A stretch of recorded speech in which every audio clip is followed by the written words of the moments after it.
session. And in particular, you say, okay, that's the law, that's fine. What is your particular objection to the procedure? Quite simple. Is that if you read the procedure, it does not permit sworn testimony, does not permit cross-examination, and no new issues are allowed to be presented. Frankly, I may be wrong, but I come to an office over the 13 years I've lived in the city of Venice. I've not lived here as long as Jeff Boone, by the way.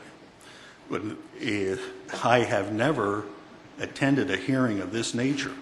I can't think of any where sworn testimony isn't required and cross-examination is not allowed. As a matter of fact, there's been some debate about the extent of cross-examination.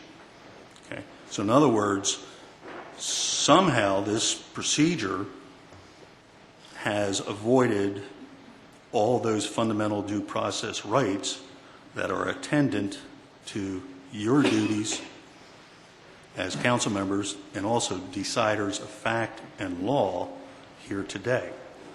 In other words, and I'm not telling you what to do, but if someone gives testimony without it being sworn, you can't even consider it. We're wasting our time.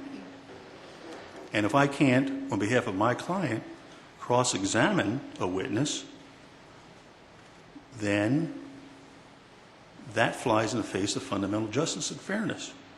In other words, that means that that person, not under oath, can say anything they want, and you then, under the statute, under the ordinance, have to make a decision of fact and law based on what you heard here or will hear this evening.